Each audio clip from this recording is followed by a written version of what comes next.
আসসালামু আলাইকুম guys, welcome to my channel. আজ আমি আপনাদের সাথে শেয়ার করব চাল কুমড়া দিয়ে মুরগির মাংস কিভাবে রান্না করতে হয়। আর এখানে রান্না করার জন্য যা যা লাগবে সেই উপকরণগুলো আমি দিয়ে দিয়েছি। আর যারা আমার চ্যানেলটা সাবস্ক্রাইব করেছেন তাদেরকে অশেষ ধন্যবাদ। আর যারা এখন পর্যন্ত আমার চ্যানেলটা সাবস্ক্রাইব করেনি তারা দেখতে থাকুন, দেখতে দেখতে ভালোবাসা সৃষ্টি হয়ে যাবে। তারপর দেখবেন একদিন মনের অজান্তে আমার চ্যানেলটা সাবস্ক্রাইব করে ফেলেছেন। সো আমার এখানে যা যা উপকরণ লাগবে সেই উপকরণগুলো আপনাদের সাথে শেয়ার করছি।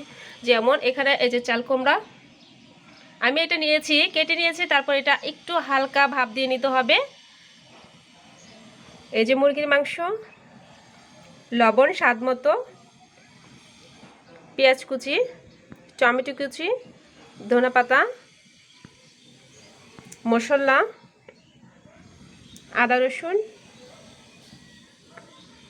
হলুদ 1 চামচ, মরিচ 2 চামচ, ধনিয়ার গুঁড়া, জিরার গুঁড়া আর তেল। আমি এই তেলটা নিয়েছি, আপনাদের পছন্দ মতো যেটা পছন্দ সেটাই আপনারা নেবেন, যেটা আপনার খাবার খান সেটাই আপনি নিতে পারেন। এই পর্যায়ে এখন আমি এই সবজিটা এখন সিদ্ধ দেব, হালকা ভাপটা দিয়ে নিব। তারপর পানিটা ফেলে আমি আবার রান্না শুরু করব। এই যে আমি একটু লবণ দিয়ে একটা সিদ্ধ দিতেছি, একটু ভাপটা হয়ে যাবে। যখন ভাপটা হয়ে যাবে তখন পানিটা ফেলে দিব আমি। দেখুন আমার ভাপটা হয়ে গেছে, এখন আমি এটা ছেঁকে নিচ্ছি।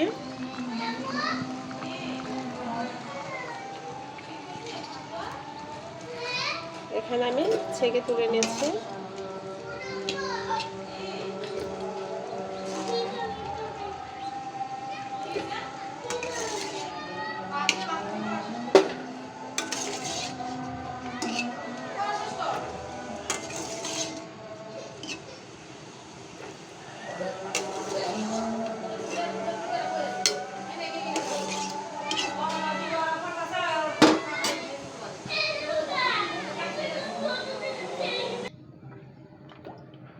এখানে আমি তেলটা দিয়ে দিয়েছি, এখন পেঁয়াজ কুচিটা দিব।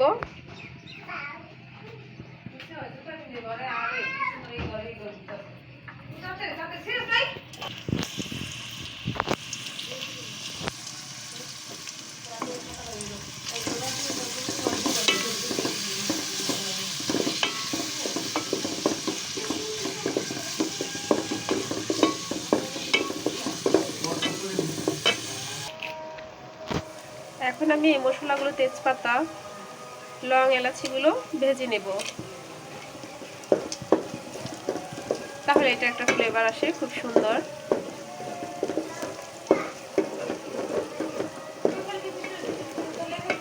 যারা রান্না করতে পারেন না তারা যদি আমার ভিডিওটা দেখেন, স্কিপ করে নেন, সম্পূর্ণ ভিডিওটা দেখেন, আমি আশা করি অবশ্যই আপনারা রান্না করতে পারবেন।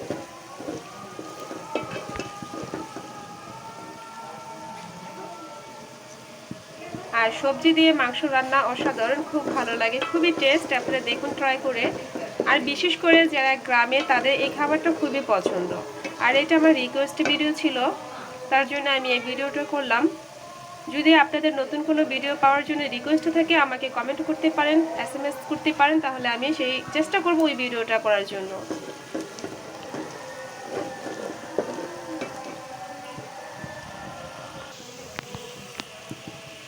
এখন আদা রসুন দিয়ে দিলাম।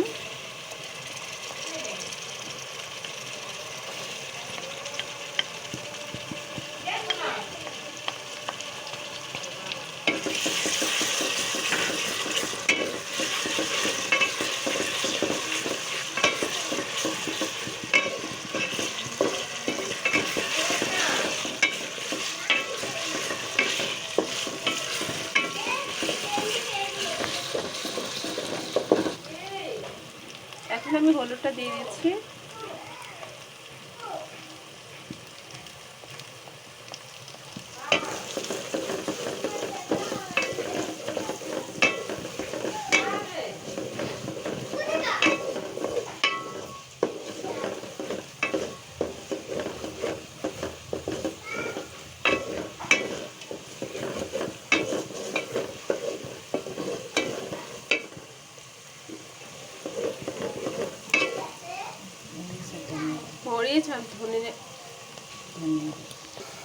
মরিচ আর ধনিয়া দেওয়া শেষ হয়ে গেল,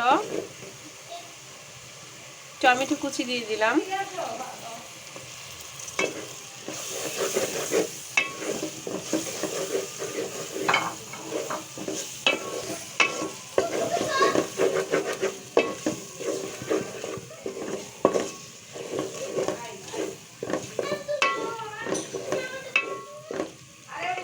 পানি দিয়ে দিলাম।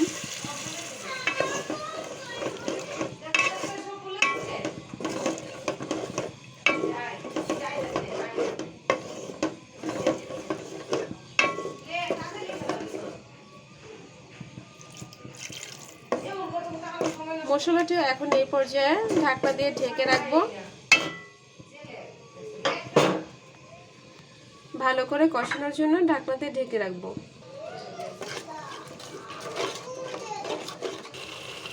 আমার মশলা কষানো হয়ে গেছে দেখুন।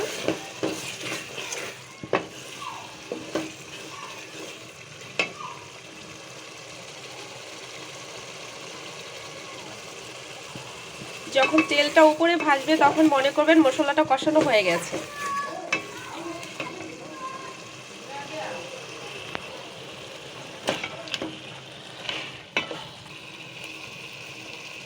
এখন ভালো করে সেটা মশলাটা মাংসের সাথে মিক্স করতে হবে।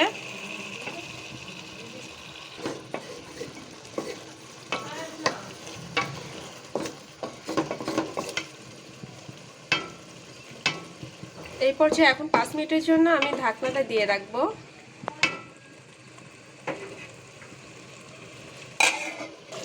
5 মিনিট পরে এখন আসলাম আমি, দেখুন 5 মিনিট অবস্থা। 5 মিনিট পরে একবার নাড়াচাড়া করে এখন আবার ঢেকে দিব আরেকটু কষানোর জন্য। সিদ্ধ হওয়া পর্যন্ত এখানে ঢেকে রাখবো। এই পানিটা শুকিয়ে যাবে, আবার তেলটা যখন বের হবে তখনই আমি কুমড়াটা দিয়ে দেব। আমার কষানো হয়ে গেছে, এখন আমি চাল কুমড়াটা দিয়ে দেব।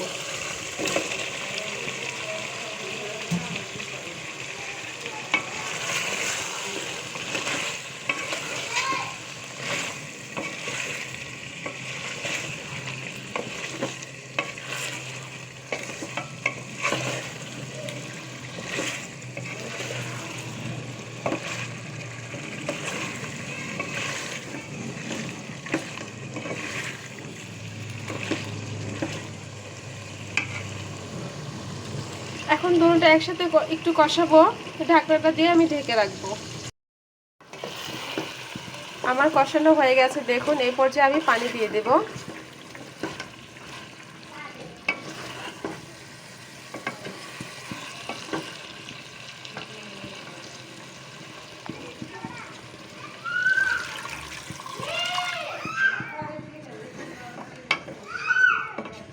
এখানে কিন্তু সম্পূর্ণ ঝোলটা কমবে না, একটু ঝোল ঝোল থাকবে তরকারিটা।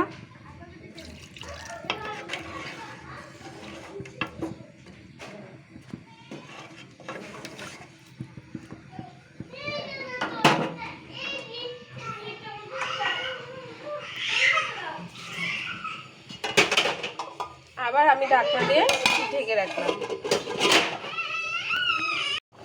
আমার তরকারি রান্না হয়ে গেছে। এই পর্যায়ে আমি ধনেপাতা দিয়ে দিব।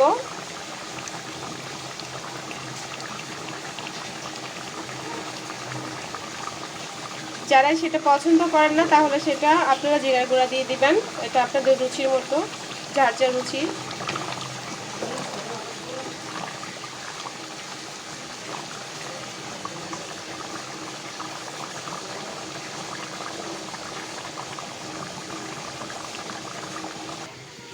আমার তরকারি রান্না হয়ে গেছে, মুরগির মাংস দিয়ে চাল কুমড়া। যদি আমার ভিডিওটা ভালো লেগে থাকে তাহলে লাইক, কমেন্ট, শেয়ার করবেন আর সাবস্ক্রাইব করতে একদম ভুলবেন না। নতুন ভিডিও পেতে আমাকে কমেন্ট করুন। আশা করি আপনাদের ভিডিও আমি চেষ্টা করব সেটা আপনাদের পোস্ট করার জন্য। আবার আরেকদিন নতুন কোনো ভিডিও নিয়ে আপনাদের সামনে হাজির হব। আজকের মতো এখানেই বিদায়। আল্লাহ হাফেজ।